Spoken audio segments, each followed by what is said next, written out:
Assalamualaikum warahmatullahi wabarakatuh.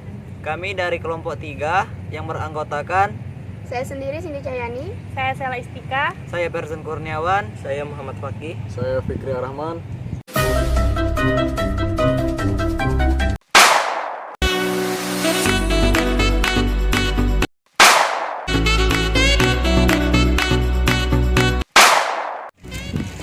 Yang mana di sini kami akan menjelaskan sedikit dan lebihnya mengenai salah satu tokoh sosiolog yang bernama Lipset dengan nama lengkapnya Seymour Martin Lipset.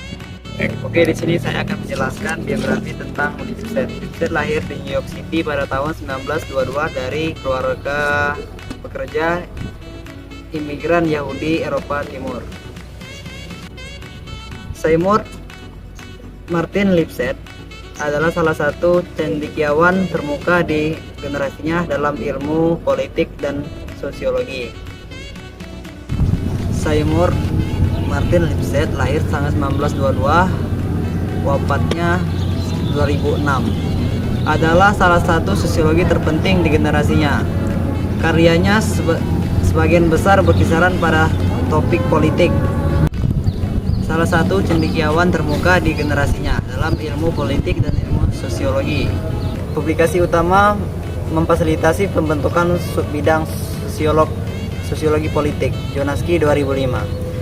Dan dia adalah tokoh termuka di balik sikap Komite Riset Internasional tentang Sosiologi Politik, bahwa sebagian besar dia berdiri di perempatan antara sosiologi dan ilmu politik, mencerminkan fakta bahwa dia adalah orang pertama yang diajukan sebagai Presiden American Politik. Sekian Association 1979 sampai 1980 dan Amerika Sociolog Association 1922 sampai 1993. Di sini saya akan menjelaskan karir Lipset di dunia cendekiawan. Di City College of New York, siswa Lipset secara teratur terlihat dalam pertemuan makan siang yang didedikasikan untuk penjajahan tulisan-tulisan Marx. Pada musim gugur 1943, Lipset memulai studinya di Universitas Columbia. Lipset menerima beasiswa dan Social Science Research Council (SRC) untuk mempelajari kooperatif Commonwealth Federation (CCV). Saskatchewan untuk disertai doktoralnya 1945 sampai 1946.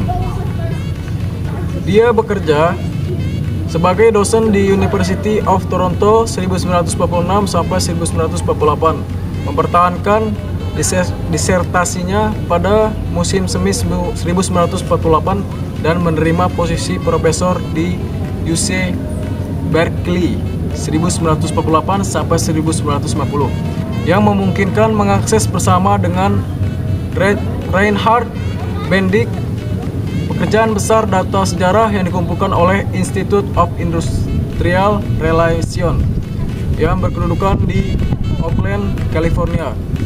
Dia melanjutkan penelitian sebagai profesor penuh di UC Berkeley 1956 sampai 1965, di mana dia memperbaharui kerjasamanya dengan Bendick. Pada tahun 1965, dia pindah ke Universitas Harvard 1965 sampai 1975. Sebagian besar untuk membebaskan dirinya dan keterlibatan yang memakan waktu dalam politik akademik Berkeley. Lipset 1996. Baik, saya di sini akan menjelaskan tentang karir Lipset di bidang percetakan. Lintasan melengkung mencapai puncaknya pada awal 1970-an. Menjadi jelas bahwa Lipset menerbitkan setidaknya 1000 halaman setiap 10 tahun antara tahun 1947 dan 2001. Buku pertamanya, Sosialisme Agraria, dihasilkan dari disertasinya dan bertujuan untuk menjelaskan kebangkitan kekuatan politik dan federasi di provinsi Saskatchewan, Kanada. Dalam buku terakhirnya, itu tidak terjadi di sini, di mana dia menjawab pertanyaan Mengapa tidak ada sosialisme di Amerika Serikat? Lipset kembali ke topik keistimewaan Amerika yang sebelumnya telah didedikasikan untuk sebagian besar penelitiannya antara sosialisme agraria, dan itu tidak terjadi di sini. Lipset menulis 20 buku lagi tentang topik yang berbeda, mulai dari topik mahasiswa atau mobilitas sosial hingga perubahan dan kesinambungan dalam komunitas. Genre publikasi ini memberikan kontribusi paling sedikit untuk jumlah halaman keseluruhan. Di sini saya akan menjelaskan tentang pemikiran Lipset tentang pembangunan.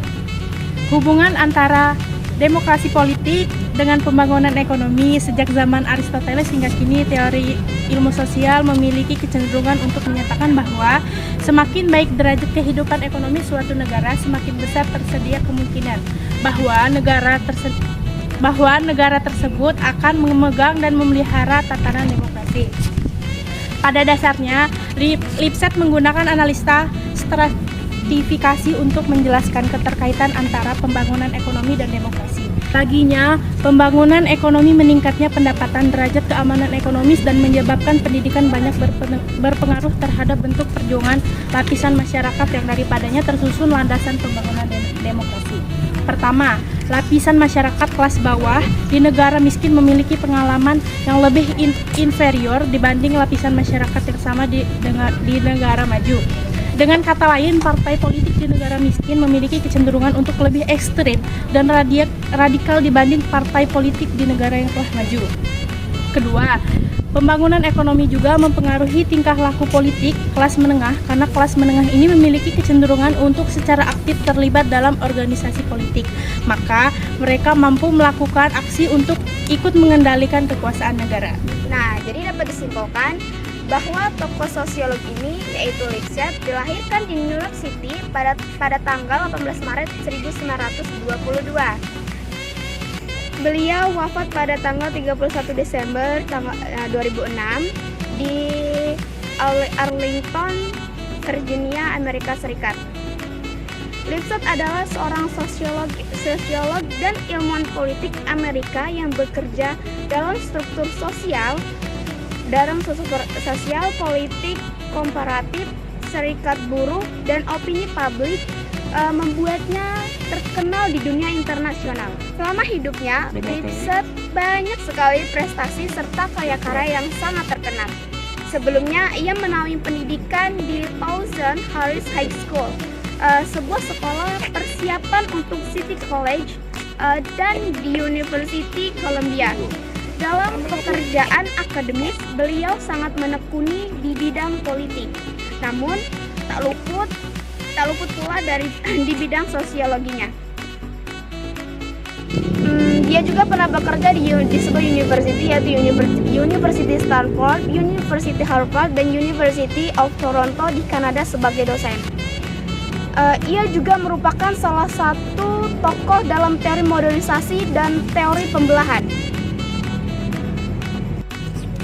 Karyanya yang terkenal ialah Political Man, The Basis of Politics tahun 1960, Party System and Further Arrangement, White Steinrock tahun 1967. Beliau memiliki beberapa penghargaan, salah satunya ialah beasiswa Guggenheim untuk ilmu sosial Amerika Serikat dan Kanada. Selain penghargaan tersebut, ada penghargaan lain, yaitu buku Lipset, The First New Nation, adalah finalis penghargaan buku nasional. Dia juga dianugerahi medali Towson Harris dan Margaret Boyd Dawson untuk pencapaian yang signifikan. Medali emas Northern Telecom International Council for Canadian Studies dan Lion Epstein Prize in Comparative Politics oleh American Political Science Association. Dia menerima penghargaan Marshall Square untuk perbedaan dalam studi Yahudi. Dan pada tahun 1997 dia dianugerahi hadiah Helen Dinnerman oleh Asosiasi Dunia untuk Riset Opini Publik. Sekian presentasi dari kelompok kami. Kurang lebihnya kami mohon maaf. Kepada Allah kami mohon ampun. Kami akhiri. Wassalamualaikum warahmatullahi warahmatullahi wabarakatuh. See you next time.